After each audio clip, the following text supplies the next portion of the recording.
지난주까지 호세아서 설교를 호세아서 말씀을 살펴봤습니다. 이 호세아서는 가나안에 들어간 이스라엘 백성들이 우상 숭배와 죄악에 빠지자 회개하고 여호와께 돌아오라는 설교였습니다. 호세아는 북이스라엘이 망하기 직전까지 하나님의 말씀을 전했지만 이스라엘 백성들은 끝까지 돌아오지 않았고 결국 아수르에 망하게 됩니다. 신명기서는 이스라엘 백성이 가나안에 들어가기 전 모압 평야에서 모세가 행한 설교입니다. 신명기서는 이스라엘 백성이 가나안에 들어가서 그 율법의 말씀을 잘 지키면 복을 받고 영원한 축복을 받게 되지만 율법의 말씀을 지키지 않으면 저주를 받아서 가나안에서 쫓겨난다는 거죠. 신명기서 말씀을 들은 이스라엘 백성들은 둘 중에 하나를 택해야 했습니다. 하나님의 말씀에 순종해서 가나안에서 영원한 축복을 받느냐, 아니면 불순종하고 저주를 받아서 쫓겨나느냐 하는 거죠. 그런데 호세아서에서 본 것처럼 그들은 하나님을 버리고 우상 숭배에 빠져서 결국은 이제 망하게 됩니다. 오늘 우리는 그 호세아서 말씀을 다 듣고 이제 신명기 말씀을 살펴보려고 하는데 우리에게도 선택의 기회가 주어져 있습니다. 우리는 매일 어떤 선택을 하며 살 것인가 하는 것을 이제 정하게 됩니다. 지난 시간 호세아서가 어떻게 끝났는가 하면 그 14장 9절에 보면 누가 지혜가 있어 이런 일을 깨달으며 누가 총명이 있어 이런 일을 알겠느냐. 지혜와 총명이 있는 자라면 어떤 선택을 해야 되는가 너무나도 분명하다는 겁니다. 신명기서는 3개의 설교로 구성이 되었습니다. 이 첫 번째 설교는 그 1장에서 4장까지인데 서론에 해당합니다. 1장에서 3장까지는 이스라엘이 모압 평야에 오기까지 이스라엘의 역사를 보여주면서 하나님의 은혜가 얼마나 큰가, 그러니까 너희들은 순종하라, 이것을 이제 말합니다. 그런데 4장은 그 율법의 말씀을 주신 것이 하나님의 큰 은혜와 얼마나 큰 은혜와 축복인가 하는 것을 말하면서 율법에 순종해서 살라는 것을 이제 말씀합니다. 이 시간 살펴볼 말씀은 그 여호와 하나님께서 이 40년 전에 시내산에 어떻게 나타나셨는가 하는 것과 이 가나안에 들어갔을 때 하나님을 어떤 형상으로도 만들지 말라, 이게 우상숭배인데 우상숭배하지 마라, 이것을 분명하게 이제 말합니다. 먼저 40년 전 여호와 하나님께서 시내산에서 나타나실 때 어떠했는가 하는 것을 이제 말합니다. 10절에서 12절까지 한 절씩 교대로 읽겠습니다. 내가 호렙산에서 내 하나님 여호와 앞에 섰던 날에 여호와께서 내게 이르시기를 나에게 백성을 모으라. 내가 그들에게 내 말을 들려주어 그들이 세상에 사는 날 동안 나를 경외함을 배우게 하며 그 자녀에게 가르치게 하리라 하시매.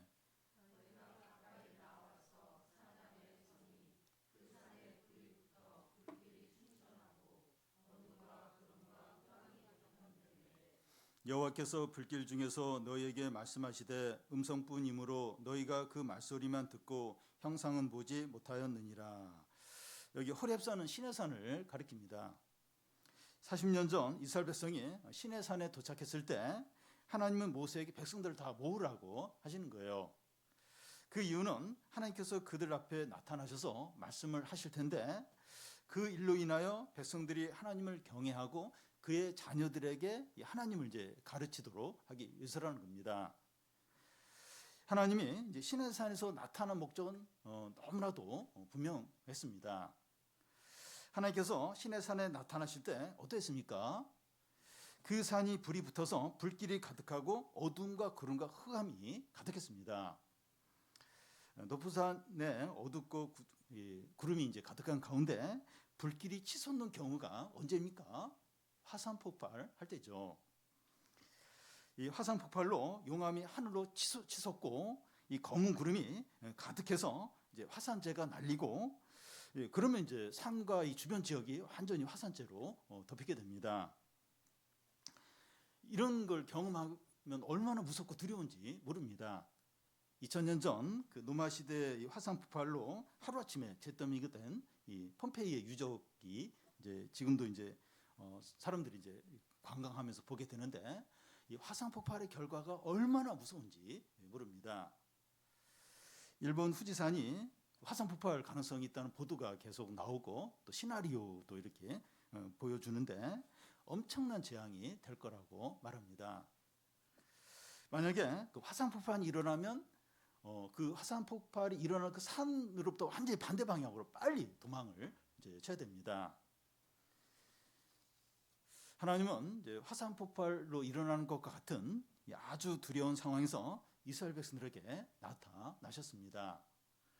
그때 하나님의 모습은 보이지 않아요. 보이지 않고 말씀만 하시는 거예요. 여러분, 하나님께서 어두움과 구름이 가득한 가운데 이렇게 말씀을 하신 이유가 무엇입니까? 하나님은 너무 크고 위대하니까 위대하고 모든 걸 초월하는 분이시라는 거죠. 거룩과 영광과 존귀와 능력의 하나님이시라는 겁니다. 그 하나님 앞에 엎드리지 않을 수 없고 두려워하지 않을 수 없고 또 경외하지 않을 수 없다는 거죠. 예수님도 변화산에서 새 제자들 앞에서 영광스럽게 변하신 적이 있었습니다. 예수께서 입으신 옷이 너무 하얘서 이게 그 빨래하는 사람이 더 이상 희게 할 수 없을 정도로 그런 모습으로 나타났습니다. 예수님에게 영광과 존귀와 거룩과 권세가 충만했습니다. 여러분, 하나님은 이런 분이십니다. 너무나 크시고 거룩하시고 영광스러우시고 위대하시고 권세가 많으시고 두려우십니다. 이런 하나님께서 불길 속에서 무슨 말씀을 하십니까? 13절 14절을 한 절씩 교독 읽겠습니다. 여호와께서 그의 언약을 그에게 반포하시고 너희에게 지키라 명령하셨으니 곧 십계명이며 두 돌판에 친히 쓰신 것이라.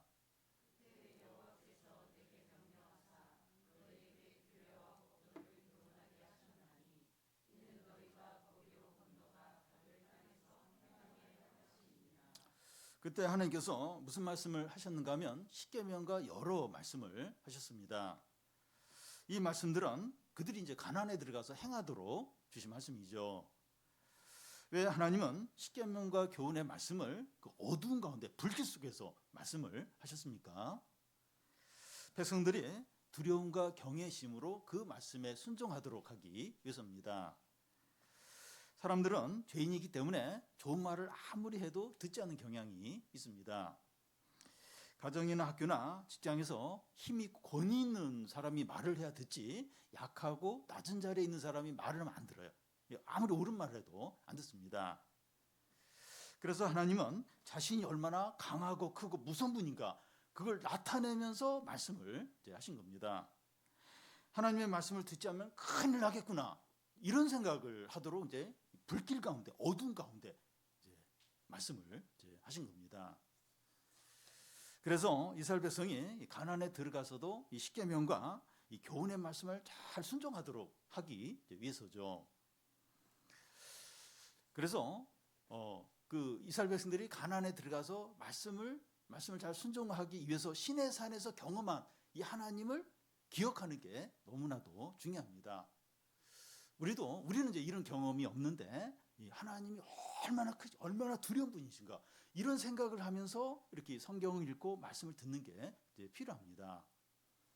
이 9절 말씀이 바로 그것을 이제 말하는데요. 이 9절 말씀 같이 한번 읽겠습니다. 오직 너는 스스로 삼가며 내 마음을 힘써 지키라. 그리하여 내가 눈으로 본 그 일을 잊어버리지 말라. 내가 생존한 날 동안에 그 일들이 내 마음에서 떠나지 않도록 조심하라. 너는 그 일들을 내 아들들과 내 손자들에게 알게 하라.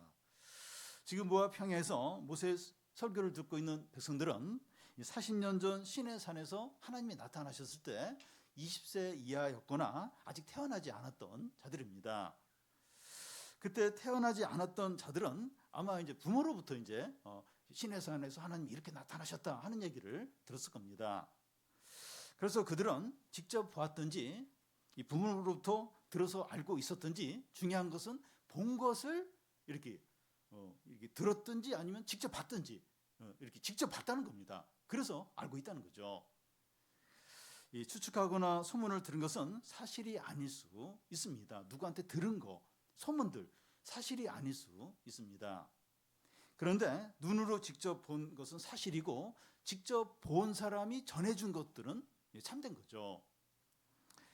요한복음 3장에서 예수님은 니고데모가 거듭나는 것을 이렇게 믿지 못하니까 우리가 보고 아는 것을 증거한다고 그렇게 하셨습니다. 직접 보았다는 것은 안다는 의미이고 이 보고 아는 것을 전하는 것은 참되죠. 네가 직접 봤어? 봤어? 이렇게 물어봐요. 진짜 봤으면 그 하는 말이 이제 옳은 거예요. 근데 못 봤어. 그냥 들은 거야. 이러면 믿을 만하지 못한 거죠. 근데 그 신의 산에서 불과 어둠 가운데 하나님이 나타나셔서 이렇게 말씀을 하신 건 직접 본 거예요. 직접 본 것을 이렇게 전한 이야기를 들은 거죠. 참된 거죠. 모세는 너희 눈으로 본 그 일은 참되니까 잊지 말라고 합니다. 영광과 거룩과 존귀와 위엄과 권세의 하나님께서 불길 가운데서 말씀하신 걸 절대 잊지 말라는 겁니다. 그 일들을 내 마음에서 떠나지 않도록 조심하라고 합니다. 내가 생존할 동안에 그 일들을 마음에서 잊혀지지 않도록 조심하라고. 내 마음에서 떠나지 않도록 조심하고 너가 살아있는 동안에 죽을 때까지 절대 이거 잊지 말라고. 조심하라고 이렇게 강조를 하고 있습니다. 모세가 이렇게 강조해서 말하는가 하면 영광과 위엄의 하나님을 잊어버리기가 쉽기 때문입니다. 우리는 이 주님을 만난 일이나 은혜를 받은 경험이나 이 말씀의 감동을 얼마나 쉽게 잊어버리는지 모릅니다. 오히려 우리 일상에서 보는 것이나 듣는 것이나 그 일시적인 충동에 오히려 훨씬 더 민감합니다. 우리는 흔들리는 갈대처럼 사람의 말이나 주위 상황이나 기분에 계속해서 영향을 받습니다. 밥 먹을 때하고 밥 먹기 전과 후가 다르고 하여튼 뭐 누굴 만나기 전과 후가 다르고 매번마다 계속해서 바뀝니다. 예배를 마치고 바로 이제 핸드폰을 보면서 이 받은 은혜나 말씀이 삭제되는 것처럼 아무것도 남지 않은 경우가 있습니다. 주일날 받은 은혜와 결단이 수요일까지 가는 게 너무 힘들어요. 그때가 잘 못 갑니다. 그래서 어떻게 됩니까? 오직 너는 스스로 삼가며 내 마음을 힘써 지키라는 겁니다. 그렇게 하지 않으면 안 된다는 거예요. 절제해야 하는 겁니다. 볼 거 다 보면 안 된다는 거예요. 이 절제를 해야 한다는 거죠. 유스케빈 캠프에서 캠프가 시작되면서 청소년들 핸드폰을 다 껐습니다. 한 청소년이 이제 소감문에 이 핸드폰이 없으니까 뭐가 올 때마다 신호음이 오면 그걸 매번 확인을 했는데 확인하지 않아서 좋았다 이렇게 이제 했습니다. 우리는 핸드폰이 신호음이 울릴 때마다 궁금해서 확인하고 아는 사람의 인스타그램에 방문하면서 이것저것 이렇게 다 보고 유튜브 쇼츠나 영상이나 웹툰을 보면서 한두 시간이 금방 지나가는 것을 종종 경험합니다. 우리의 눈과 마음이 SNS에 꽂혀 있다고 할 수 있어요. 그런데 너희는 스스로 삼가서 내 마음을 힘써 지키라는 겁니다. 마음을 지켜야 된다는 거예요. 마음에 수시로 온갖 것들이 들어와서 그 SNS의 잔상만 가득하고 영광의 하나님, 은혜의 말씀은 삭제된 것처럼 싹 없어지기가 너무나도 쉽다는 거예요. 그래서 반복해서 내 마음을 지켜라, 절제해라, 삼가라, 조심해라. 반복해서 말합니다. 왜냐? 너무나 쉽게 우리는 보고 싶은 거, 듣고 싶은 거 이런 게 너무 많고 그러면서 한순간에 이 은혜의 말씀들 또 말씀의 감동들이 삭제거든. 아무것도 없고 오직 그 어떤 이런 것들 다른 불필요한 것들만 가득하기가 너무나도 쉽다는 겁니다. 모세는 이제 9절 끝에 보면 이 일을 너희 자녀들과 자손에게도 알게 하라고 그렇게 합니다. 너 자신 부모들 너 자신들도 마음을 잘 지켜서 이 영광의 이 거룩의 이 하나님의 어떤 그걸 잘 기억을 할 뿐만 아니라 너의 자녀들 자손들까지도 이걸 알게 하라는 겁니다. 자녀에게 가장 좋은 신앙 교육은 부모가 신앙대로 사는 거죠. 자녀들은 부모의 뒷모습을 보고 배운다는 말이 있습니다. 부모가 이제 핸드폰 사용하는 것이나 시간 사용하는 것이나 부부가 서로 이제 대하는 것이나 또 예배 드릴 것이나 경건 생활이나 가정 생활을 어떻게 하느냐 하는 것이 실제적인 자녀 교육입니다. 그러니까 말은 이렇게 막 하려 하는데 실제로 부모가 이제 이렇게 믿음으로 이렇게 살지 않으면 그건 아무 그 신앙 자녀 교육이 안 되는 거죠. 부모는 하지 않으면서 자녀에게만 하라고 하는 경우가 많습니다. 이 자녀에게 큐티를 시키면서 부모는 큐티하지 않고 자녀에게 예배를 드리게 하면서 부모는 예배를 드리지 않을 수 있어요. 이렇게 할 때 어렸을 때는 자녀가 신앙생활을 하지만 사춘기가 되고 조금 크면 안 합니다. 절대 안 합니다.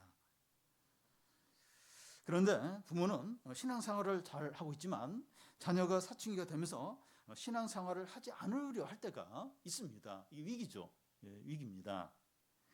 부모가 신앙이 좋을수록 자녀에게 신앙을 강요하기 쉬운데 그러면 자녀가 더 반발하면서 부모와의 관계도 안 좋아지고 신앙에서 더 멀어질 수 있습니다. 이런 일은 저도 겪었고 여러 교우들도 겪었고 또 현재 겪고 있는 교우들이 이제 있습니다. 어떻게 됩니까? 다 한 번씩 이런 일을 겪어요. 어떻게 됩니까?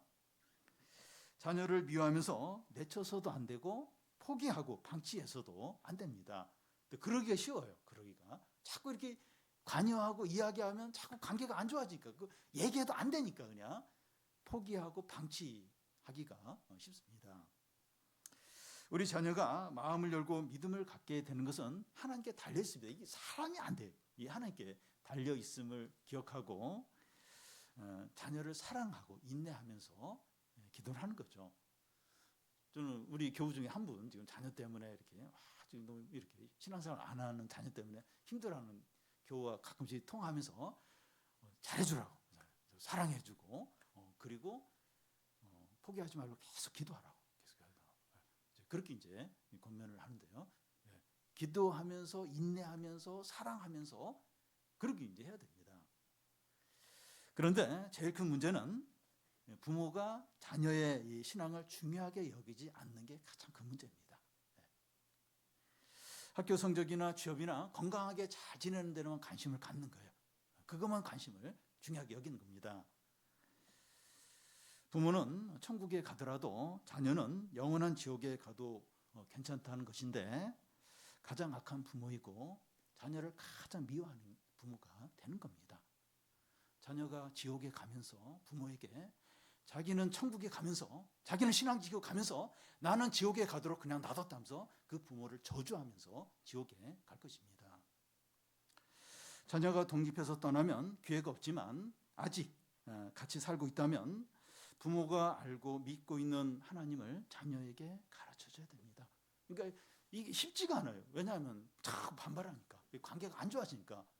근데 지혜롭게 끝까지 포기하지 않고 끝까지 사랑하고 끝까지 기도하면서 얘가 꼭 신앙을 갖도록 얘가 하나님을 믿도록 그러니까 이 독립을 하면 성년이 되고 떠나면 좀 어려워요. 또 결혼해버리면 어려워요. 그 전까지 포기하지 않고 계속해서 권면하는 거죠. 그리고 뭐 이렇게 독립을 했더라도 포기하면 안 되죠. 왜냐하면 너무 중요한 부분이니까. 다른 한 가지 더 살펴보겠는데 하나님을 이제 상징하는 어떤 형상도 만들지 말라는 겁니다. 40년 전에 하나님께서 시내산에서 불길 가운데 말씀하실 때 이스라엘 백성은 하나님의 모습을 보지 못했습니다. 그런데 너희들이 가나안에 들어가서 하나님은 이런 모습일 거다 하면서 어떤 형상도 만들지 말라는 겁니다. 하나님께서 만들지 말라는 이 형상들의 예들이 16절에서 19절까지 나와 있습니다. 16절에서 19절까지 한 절씩 교독하겠습니다. 그리하여 스스로 부패하여 자기를 위해 어떤 형상대로든지 우상을 새겨 만들지 말라. 남자의 형상이든지 여자의 형상이든지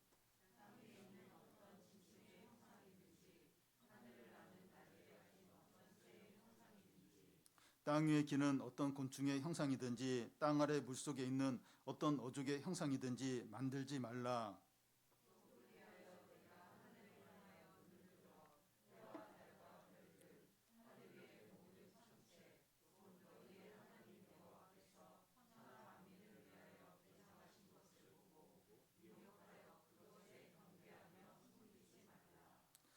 창세기 2장에 하나님께서 천지 만물을 창조하신 역순으로 지금 기록되어 있습니다. 16절을 보면 남자의 형상이나 여자의 형상이 나오는데, 이 사람의 모양을 만들어 놓고 신을 섬기는 얘들은 이 가나안 사람들이 많이 이렇게 섬겼던 우상들입니다. 이 바알이나 아세라상이 이제 사람 형상으로 만든 우상들인데요. 또 10절에 보면 어떤 짐승의 형상이든지 어떤 새의 형상이든지 하는데, 이 애굽에서는 이 가축들이 이제 신들이었습니다. 그래서 가축의 모양을 만들어 놓고 신들로 이제 섬겼습니다. 18절에 보면 어떤 곤충의 형상이든지 어떤 어족의 형상이든지 하는데, 어족은 물고기를 말합니다. 가나안의 신 중에서 다산의 신으로 물고기 모양을 한 신들이 있었습니다. 물고기가 이제 알을 많이 낳으니까 이제 다산을 어떤 의미하는 그런 신으로 이제 물고기 형상 우상을 섬긴 거죠. 19절에 보면 해와 달과 별들을 섬긴다고 하는데, 잉카 제국은 태양을 이렇게 숭배한 대표적인 나라였습니다. 그런데 역사적으로 세계 곳곳에서 해와 달과 별들을 우상으로, 신으로 많이 섬겼습니다. 그런데 여기 말하고 있는 모든 것들 중에 창세기 1장에서 하나님께서 6일 동안 창조하신 것들이죠. 지금 방금 우리가 말한 이 모든 것들은 그러니까 하나님이 그 6일 동안에 이렇게 창조하신 창조물들입니다. 하나님께서 사람들을 위해서 주신 것이고, 우리에게 소유로 주시고 다스리도록 주신 것들이죠. 그리고 하나님이 창조하셨기 때문에 이런 것들은 하나님보다 다 열등한 것들입니다. 그런데 이 사람들이 이제 하나님을 섬기는 것이 아니라 창조물들을 섬길 수 있다는 거예요. 하나님이 이 창조주시고 세상의 모든 것들은 피조물인데, 사람들이 창조주 대신에 피조물들을 섬긴다는 겁니다. 이것이 어떤 의미입니까? 16절 앞에 보면 스스로 부패하여 자기를 위한 것들을 만드는 이제 것이 된 거죠. 하나님 외에 더 우선하고 더 의지하는 것들이 이제 우상 숭배인데, 부패하고 자기의 욕심을 위한 거라는 겁니다. 그러니까 하나님이 온 세상 만물을 창조하셨어요. 그런데 하나님 외에 다른 걸 더 우선하고 더 의지하는 것은 이제 우상 숭배 이제 하는 건데, 이거 부패한 거라는 거예요. 자기를 위해서 이제 이렇게 이제 한다는 겁니다. 그러니까 세상에는 모든 것들은 하나님이 다 창조하셨고 우리를 위해서 주셨고 우리에게 다스리도록 주신 거예요. 근데 사람은 그 하나님 대신에 그 하나님 외에 다른 것들을 자꾸 섬긴다는 거예요. 하나님보다 그걸 더 의지한다는 거예요. 그건 부패한 것이고 자기를 위해서 그렇게 이제 한다는 거죠. 여러분, 신의 산에서 그 구름과 불 가운데 말씀하시는 그 하나님을 어떤 형상, 사람이든지 사자든지 독수리든지 해와 달이든지 이런 형상으로 만들면 어떻게 됩니까? 하나님을 제한시키고 통제하게 됩니다. 하나님의 영광이나 거룩이나 존귀나 위엄이 사라져 버려요. 그러니까 그 하나님을 사자로 이렇게 하면, 그러니까 하나님이 사자로 딱 국한이 되는 거예요. 그러니까 뭐 강한 어떤 그런 이미지는 있지만 다른 것들은 이제 이렇게 딱 이제 그 없어지는 거죠. 그 하나님의 영광과 거룩은 딱 이제 이렇게 삭제가 돼 버리는 겁니다. 근데 사람들은 그 하나님이 눈에 보이지 않으니까 불안해하면서 하나님을 형상으로 만들려고 이제 합니다. 그러니까 안 보이니까 불안한 거예요. 그러니까 이제 하나님을 어떤 형상으로 자꾸 이제 만들려고 이제 하는 겁니다. 하나님을 예측하고 통제하고 싶은 거죠. 그러니까 하나님이 예측이 가능한 분으로 만들려고 하는 거예요. 그리고 뭔가 이렇게 제한을 받아야 우리가 이제 그걸 이제 통제할 수 있으니까 하나님을 그렇게 하고 이제 싶어 하는 겁니다. 이것이 이제 우상숭배예요. 이렇게 하지 말라는 거예요. 이렇게 하지 말라. 이거 우상숭배니까 이렇게 하지 말라고 이제 하시는 겁니다. 이 우상이란 하나님의 대용품이고 하나님이 주실 수 있는 것을 다른 것에서 찾는 게 이제 우상입니다. 이 우상이라고 해서 다 나쁜 게 아니라 좋은 거예요. 좋은 건데 하나님 자리에 두는 게 문제입니다. 여러분, 우상이라도 다 나쁜 게 아니에요. 다 좋은 거예요. 다 좋은 건데 그걸 하나님 자리에 둘 때 이제 그게 우상이 되고 나쁜 것이 되는 겁니다. 예를 들어서 돈이나 자식이나 성공이나 인기나 나쁜 것이 아니에요. 다 이제 좋은 겁니다. 좋은 건데 하나님 자리에 있을 때 우상이 되는 겁니다. 이게 다 좋은 건데 그걸 첫 번째 최고의 자리 하나님 자리에 두면 그게 우상이 되는 것이고 그걸로 인해서 사람이 비참하게 되고 이렇게 그렇게 되는 거죠. 환멸을 이제 경험하게 되는 거죠. 우정이나 인간적인 사랑이나 또 사회 정의 좋은 거죠. 다 좋은 겁니다. 근데 이걸 최고의 선으로 여길 때 우상이 되는 겁니다. 우상이. 하나님보다 더 그걸 이렇게 우선할 때 그게 이제 우상이 되고 결국은 참 그걸로 인해서 비참하게 안 좋은 결과가 나오는 거죠. 우리가 이제 하나님을 형상화한다 이렇게 하는 걸 좀 더 이제 생각을 해 보면 우리가 하나님을 믿으면서 돈을 사랑하고 외모를 중시하고 성공을 위해서 달려가고 안정을 가장 중요시할 수 있습니다. 그러니까 하나님을 믿는 게 좀 너무 이렇게 불안한 거예요. 그러니까 돈을 이렇게 중요시하고 외모도 이렇게 중요시하고 또 어떤 경제적인 안정 이런 걸 이제 우선하면서 하나님을 이제 믿을 수 이제 있는 겁니다. 하나님과 돈을 반반씩 살아가고 신앙과 안정을 똑같이 중요하게 여길 수 있어요. 그러니까 하나님만 믿는 게 너무 이제 이렇게 불안한 거예요. 그러니까 이제 그런 것도 같이 이제 의지를 이제 하는 겁니다. 그런데 하나님과 재물을 겸하여 섬기지 못한다고 이제 하고 하나를 중요시 여기면 다른 하나를 소홀히 여겨야 된다고 말씀합니다. 그래서 하나님을 우선하고 이제 돈을 내려놓아야 하는데 그렇게 하는 게 두려운 겁니다. 부자 청년이 이제 그러했죠. 그는 하나님과 돈을 다 같이 섬기려고 하는데 하나님을 우선하고 돈을 내려놔라, 재산을 내려놔라 이러니까 집으로 돌아가 버린 겁니다. 부자 청년 얼마나 믿음이 좋습니까? 하나님과 이 재산을 같이 이렇게 섬기려고 한 겁니다. 근데 하나님은 섬기고 재산은 내려놔라 이러니까 그렇게 못하는 거예요. 집으로 이제 가버린 겁니다. 우리도 이제 하나님을 형상화하려고 합니다. 우리도 신앙생활을 하는데 하나님만을 믿고 다른 건 다 맡겨 이렇게 못하고 하나님을 형상화하는 그게 무슨 얘기인가 하면 하나님과 재산이나 하나님과 어떤 경제적인 안정이나 하나님과 어떤 성공이나 이걸 같이 섬기고 싶어하는 거예요. 이걸 포기가 안 되는 거예요. 포기가 안 되는. 이것이 우리에게 하나님을 형상화하는 것에 해당이 됩니다. 그러니까 하나님은 안 보이니까 뭔가 이렇게 눈에 보이는 그걸 같이 의지하려고 하는 거죠. 그게 이제 하나님을 형상화하는 게 되고 이게 우상 숭배가 된다는 그렇게 하지 말라는 거예요. 그렇게 하지 말라는 거예요. 네. 그러면 하나님 어떻게 섬겨야 합니까? 하나님을 어떤 형상으로 만들려고 하는 것이 아니라 하나님의 말씀에 따라서 이제 사는 겁니다. 하나님 그렇게 하셨잖아요.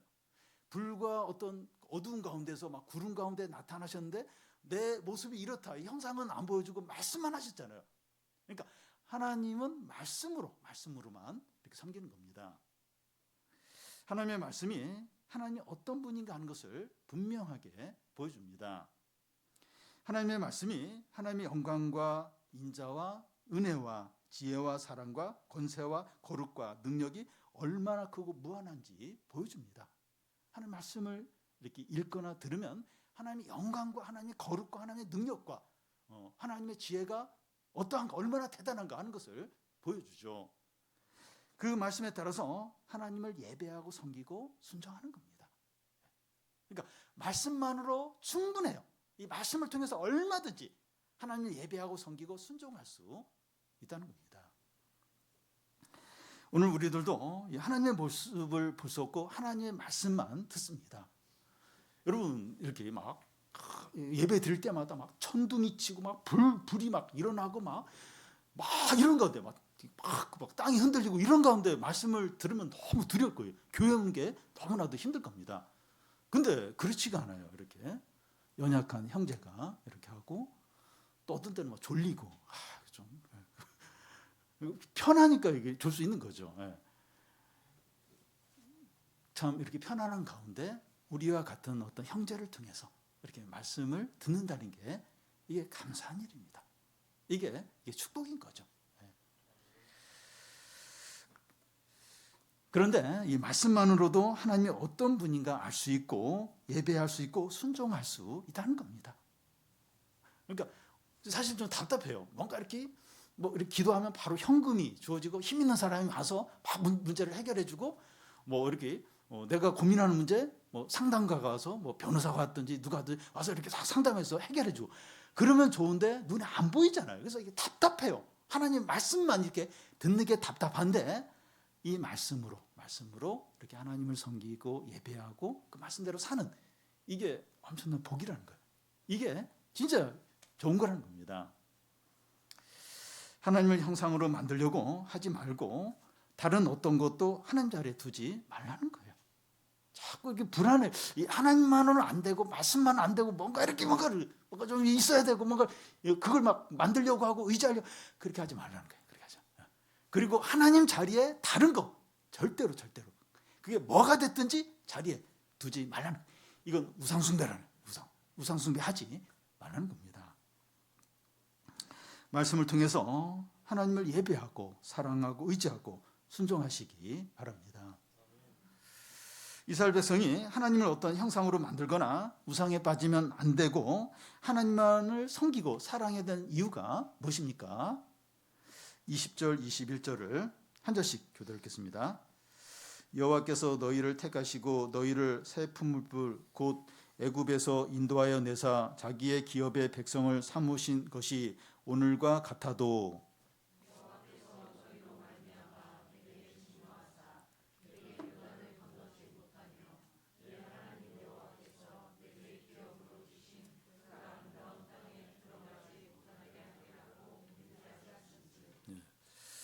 하나님은 이스라엘 백성을 풀무불 같은 애굽에서 이끌어내셔서 하나님의 소유로 삼고 젖과 꿀이 흐르는 가나안 땅을 주셨습니다. 세계 역사상 모든 나라 가운데 하나님께서 이스라엘처럼 행하신 나라는 없습니다. 그렇게 하신 이유는 이스라엘 백성이 다른 백성들보다 뛰어나거나 선하거나 잘한 것이 있어서가 아니라 오직 은혜로 하신 거죠. 그런데 이렇게 놀라운 사랑과 기적과 구원을 경험한 이스라엘이 하나님 대신에 우상을 섬긴다는 게 말이 됩니까?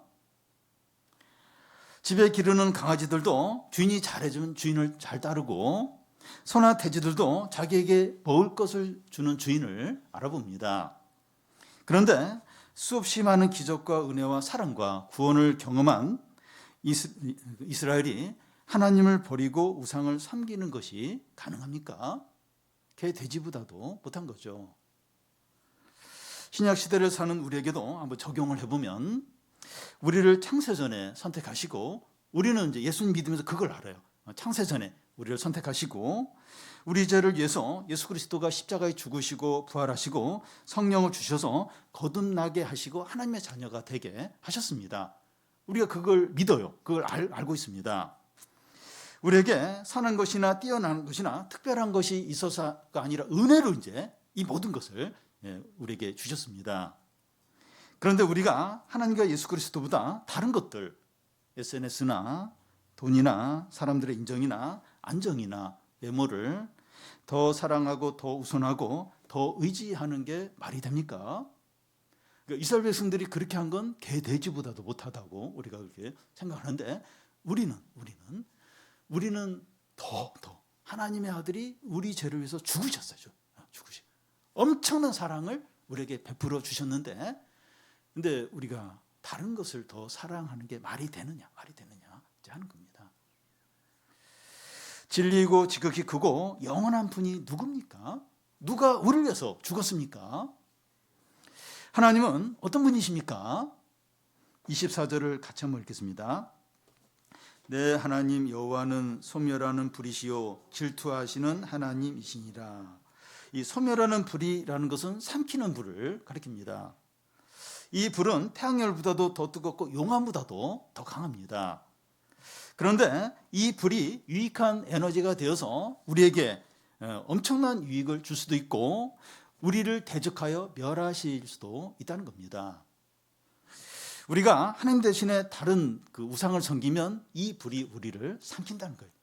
용암보다도 더 뜨거운 이 불이 우리가 우상을 섬기면 삼켜버린다는 겁니다. 또한 질투하는 하나님이라고 하는데, 이 질투라는 말은 부부관계나 사랑하는 남녀관계에 사용하는 용어입니다. 하나님과 우리의 관계가 사랑하고 친밀하고 인격적인 관계라는 거죠. 하나님은 우리를 너무 사랑하시기 때문에 우리가 다른 것에 마음을 빼앗기고 우선순위를 다른 것에 둘 때 질투하십니다. 우리가 회개하고 하나님께 돌아올 때까지 하나님은 질투하세요. 되는 일이 없어요. 고난이 있고 우리의 소중한 것들, 건강이나 재산이나 소중한 친구나 성공의 기회를 가져가시면서 돌아오도록 하십니다. 여러분, 우리가 하나님보다 다른 것들, 성공이나 쾌락이나 돈이나 이 친구들이나 사람들의 인정 등의 안정과 행복과 만족과 평안과 존재감을 이렇게 거기서 얻으려고 한다면 이게 우상숭배하는 거예요. 우상숭배입니다. 하나님은 질투하시는 분이기 때문에 우리가 우상숭배를 하면서 행복하거나 일이 잘 되거나 평안할 것을 기대하지 않아야 됩니다. 하나님 온 세상을 다스려요. 그리고 우리 주위에 있는 모든 것을 우리를 돕는 어떤 헬퍼로 이렇게 되게 하실 수도 있고, 우리를 공격하는 어떤 적이 되게 하실 수도 있습니다. 여러분, 우리가 이렇게 하나님도 다른 걸 더 사랑하고 우상숭배를 이제 해서 하나님이 우리를 질투하시는데 행복할 걸 기대할 수 있겠습니까? 하나님 우리가 돌아올 때까지, 회개할 때까지 계속해서 어떤 어려움을 통해서, 고난을 통해서 이렇게 돌아오게 하세요. 하나님 그렇게 작정하고 질투를 하는데 행복하고 안정이 되고 평안하고 그걸 기대할 수 있겠습니까? 지금 당장은 그럴 수 있어요. 근데 언제 어떻게 해서 우리에게 평안을 빼앗아가고 우리가 소중하게 여기는 걸 가져가고 또 우리가 중요하게 여기는 것을 얼마든지 빼앗아 가실 수 있어요. 이게 시간 문제입니다. 하나님이 그렇게 안 하셔서 그렇지 당장이라도 그럴 수 있습니다. 그래서 이렇게 우상숭배하면서 이렇게 하나님보다 다른 걸 더 이렇게 우선하면서 다른 것에 마음을 빼앗기면서 편안하고 행복하고 일이 잘 되고 내가 소중하게 여기는 게 계속 지켜지고 그럴 생각을 아예 하지 않아야 됩니다. 하나님이 종이 호랑이를 몰라요. 하나님이 없다면 몰라요. 근데 하나님이 살아 계시다면, 여기 보면 소멸하는 분이고 질투하는 하나님이시다. 그런데 하나님 절대 가만히 있지 않다는 거죠. 여러분, 하나님이 어떠신 분인가 절대 잊지 마시기 바랍니다. 불 속에서 말씀하시는 영광과 거룩과 존귀와 위엄의 하나님이십니다. 그러니까 원래 하나님이 이렇게 지금처럼 이렇게 그냥 사람을 통해서 이제 이런 어떤 하나님이 아니라 사실 엄청난 불과 막 용암이 터지는 어떤 그런 가운데서 이렇게 나타나시는 그런 하나님이세요. 이 하나님의 어미와 거룩과 영광과 얼마나 크신가, 이걸 절대 잊으면 안 됩니다. 소멸하는 분이고 질투하는 하나님이세요. 절대 잊으면 안 돼요. 하나님 질투하지 않는다. 그냥 삼켜버리는 하나님이시다. 절대 잊으면 안 됩니다. 우리는 이것을 기억하고 잊지 않게 해서 절제하고 마음을 잘 지키시기 바랍니다. 그리고 부모들은 우리 자녀들에게 이런 신앙을 가장 우선적으로 가르치시기 바랍니다. 이걸 안 가르치면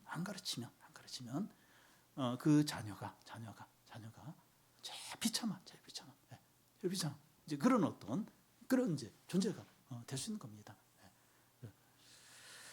우리를 위해서 십자가에 죽으시고 부활하시고 성령을 내려주시고 영생을 주신 예수 그리스도와 하나님만을 전심으로 사랑하고 의지하고 예배하는 성도들이 다 되시기 바랍니다.